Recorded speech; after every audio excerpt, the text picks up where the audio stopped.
Hi.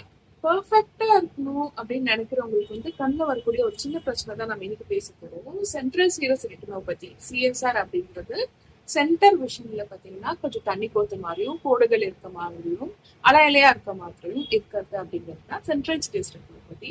இது சடனா வரலாம், அதே மாதிரி வந்த மாதிரியே தானா சரியாகவும் செய்யலாம். இது ஏன் அப்படின்னா நம்ம உடம்புல ஸ்ட்ரெஸ் ஹார்மோனான கார்டிசோல் அதிகமாகுது. இது ஒரு ஸ்டீராய்ட் ஹார்மோனா.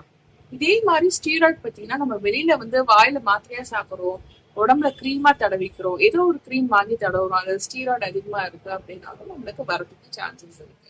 இது யாருக்கு வருது அப்படின்னா ஒரு 30ல இருந்து 50 இயர்ஸ்க்குள்ள இருக்கிற ஆண்களுக்கு காமனா வருது. பெண்களுக்கு வருமா அப்படின்னு பாத்தீங்கன்னா இந்த கோவிட் டைம்ல வீட்டுல நான் எல்லாரையும் வச்சு ஹேண்டில் பண்ணும்போது நிறைய பெண்களுக்கும் இது நான் பார்த்திருக்கேன். ஜென்ரலா நம்ம ரெட்டினா ஒரு எக்ஸாமினேஷன் பண்ணும்போது இது தெரியும். ஓசிடி எடுத்து பாத்தீங்கன்னாலும் இங்க பாத்தீங்கன்னா இந்த ஃப்ளூயிட் கண்ணுக்கு கீழே சேர்ந்து இருக்குது அப்படிங்கிறது தெரியும். இதுல ஒரு என்ன விஷயம் அப்படின்னா இந்த பெர்ஃபெக்டா இருக்கணும்னு நினைக்கிறவங்களுக்கு எல்லாம் வயிறு அல்சர் வரும். இந்த அல்சர் வரும்போது ஹெச் பைரோலி அப்படிங்கிற ஒரு இன்ஃபெக்ஷனா உங்களுக்கு இருக்கலாம். இந்த ஹெச் பைரோலிக்கு ட்ரீட்மெண்ட் கொடுத்தா கூட இந்த கண்ணில் இருக்க இந்த பிரச்சனை சரியாகலாம். திருப்பி வர்றதுக்கு வாய்ப்பு இருக்கா அப்படின்னா 30ல இருந்து 50% திருப்பி வர்றதுக்கு வாய்ப்பு இருக்கு. ஸோ திருப்பி வராம இருக்கணும் அப்படின்னா நம்மளோட லைஃப் ஸ்டைல மாடிஃபை பண்ணிக்கணும். எல்லாரையும் நம்ம ஒரே மாதிரி சரியா பர்ஃபெக்டா இருக்கணும்னு நினைக்க முடியாது. அதே மாதிரி நம்ம கொஞ்சம் பிரீதிங் யோகா இந்த மாதிரி எக்ஸசைஸ் இதெல்லாம் நம்ம பண்ணும்போது கொஞ்சம் ஸ்ட்ரெஸ் கம்மியாகிறதுக்கு வாய்ப்பு இருக்கு.